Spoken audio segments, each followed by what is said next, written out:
Salut à tous, j'espère que vous allez bien, je suis très heureux de vous retrouver pour cette nouvelle vidéo aujourd'hui. Ça y est, Roland Garros a démarré depuis hier déjà et on a déjà eu de très bons matchs, de très bons Français qui nous ont fait vibrer, de Français qui ont perdu, qui nous ont fait vibrer, de Français qui ont gagné, qui nous ont fait vibrer. Je vais un peu parler de ce qui m'a marqué dans ces premières journées, cette première journée et demie jusqu'à aujourd'hui. Pour le moment, Djokovic est en train de jouer sur le central, il mène 2-7-0, bon ça devrait aller pour Novak Djokovic.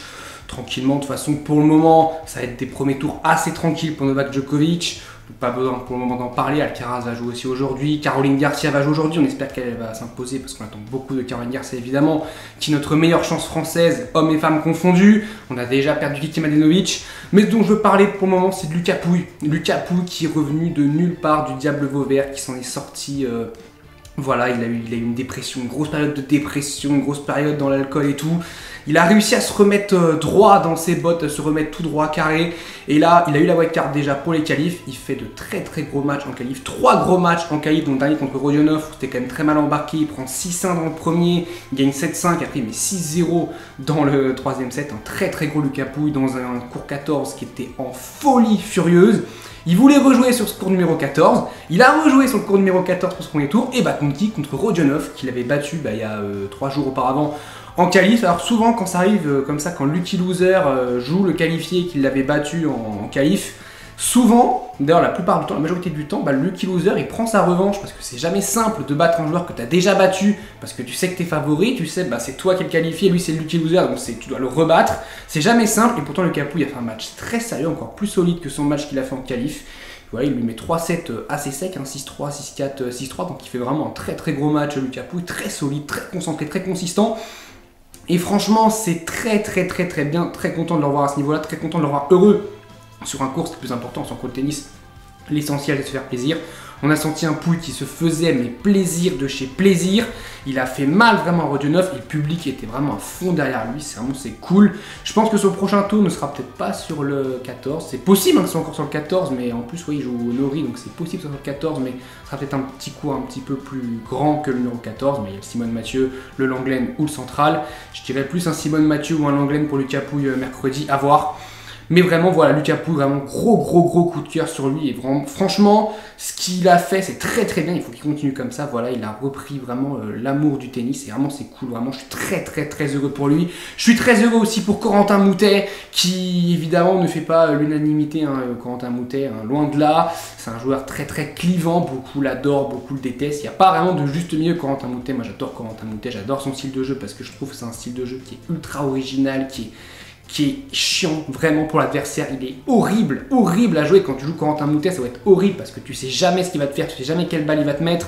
En plus maintenant il fait que choper en revers parce qu'il avait un problème au poignet, donc du coup il a eu, je crois qu'il s'est fait opérer, je crois, je suis pas sûr, je sais plus, mais en tout cas il peut plus faire de revers à deux mains, donc il fait des revers à une main, il chope, ce qui fait que c'est encore pire à jouer, et il chope, je trouve, très bien pour un joueur qui, voilà, normalement fait des revers à deux mains. Franchement, ce qu'il fait, c'est très bien. Il a battu Arthur Cazaux, il a vraiment fait très mal à Cazaux. Il a eu un petit service cuillère à un moment, depuis qu'il s'est mis à le huer après le service cuillère. Bon, pas trop compris pourquoi, parce que le service cuillère, c'est une arme comme les autres, c'est un service, s'il est plus sur terre battue, souvent on a tendance à avoir des joueurs qui reculent, on les voit même plus dans le champ de la caméra, on les voit carrément plus des fois. Là, il en profite, il fait un petit service cuillère, en plus il est exceptionnel, il est magnifique son service cuillère, et il fait ace là-dessus.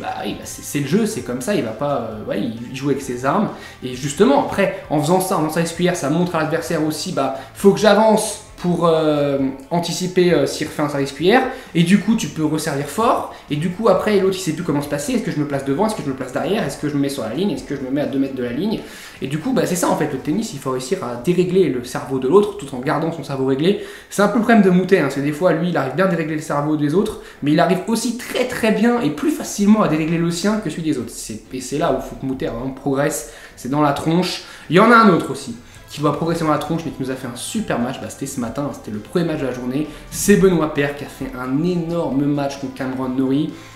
Dans l'attitude, je l'ai trouvé très bien, concentré. Vraiment, il fait un super match. Il s'est pas vraiment énervé. Bon, moi, il a crié, il a dit un petit P-U-T-A-I-N de sa maman. Mais bon, après, c'est Benoît Paire, donc on a l'habitude. Mais ça a été vraiment un match, il était concentré, il était très bien.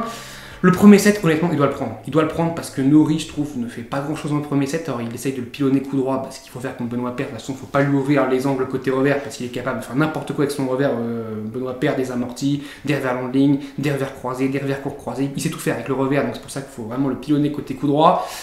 J'ai trouvé Norrie dans le premier set pas si bon que ça. Le jeu à 5-5, il est décisif parce qu'il y a des balles de break pour Benoît Paire. Il ne les saisit pas, il fait 1 sur 8 dans le premier set aux balles de break. Du coup, il ne les saisit pas. Derrière, il break direct après Cameron Norrie, il prend le premier set. Deuxième, troisième set, on a un Benoît Paire, j'ai la Corentin Moutet. On a un Benoît Paire qui est parfait, de chez parfait. Il rentre en revers dans les retours. Et même en coup droit, il tape, il gifle. Il fait très très mal à Cameron Norrie. Dès que Norrie avait du mal en plus à servir, et il l'agressait au retour constamment. Il fait un très très gros deuxième et un excellent troisième set. Troisième set, il est vraiment parfait pour Benoît Paire. Il est incroyable. Le quatrième set, il y a une énorme décompression. Alors que pourtant en plus, il mène 1-0, balle de break pour Benoît Paire. Malheureusement, il prend pas la balle de break. Norrie, je crois, fait un point très solide. Derrière, il s'est breaké. Et puis après, il prend les 6 jeux de suite. Il prend 6-1. Il prend 6-1 dans le quatrième. Et ce qui fait que dans le cinquième, Norrie sert en premier. Et Norrie se fait breaker par Benoît Paire dès le début du cinquième set.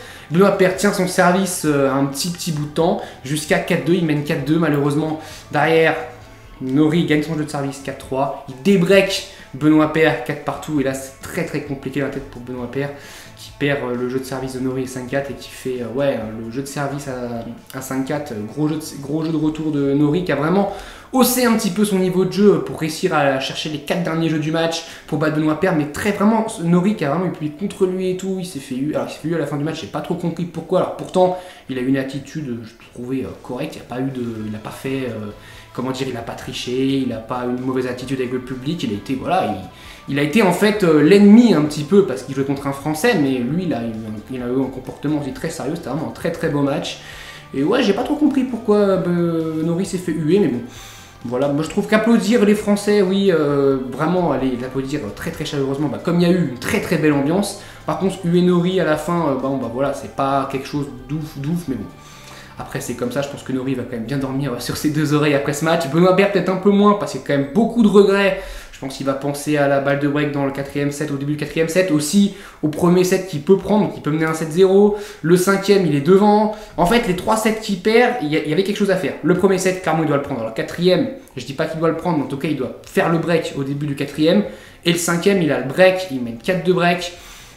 Franchement, voilà, il y aura des regrets pour Benoît Paire, mais c'est un très très beau match. Et franchement, alors je dis pas que c'est un match référence parce qu'il a perdu ce match, mais il faut qu'il se serve de ce match pour continuer à avancer, pour continuer à rebondir. Et c'est bien parce que vraiment, il revient à un très très bon niveau, Benoît Paire.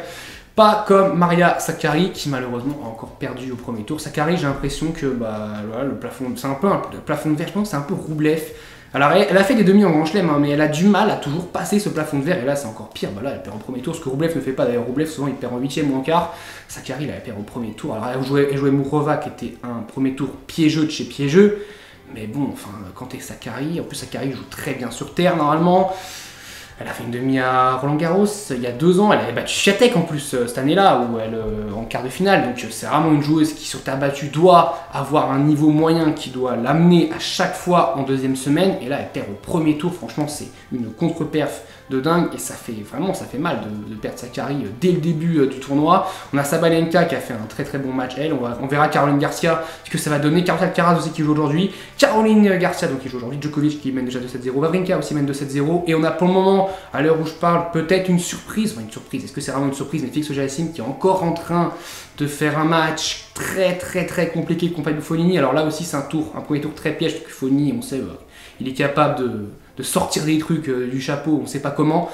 Mais bon, Félix Auger-Aliassime qui est en train peut-être encore une fois de faire une mauvaise impression par rapport à, on peut penser à Alcaraz, à Holger Rune. Est-ce que le train Félix Auger-Aliassime est en train de passer? On verra ça se trouve il a peut-être gagné en 5-7, on ne sait pas, mais il y en a quand même 3-0 au moment où je parle dans le troisième set, donc c'est très compliqué pour lui. On se retrouve très très vite, passer un bon Roland Garros. Est-ce que vous allez à Roland Garros? Moi j'y vais le 31, ouais, j'y vais mercredi. Je vous dis salut à tous, portez-vous bien et vive Roland Garros.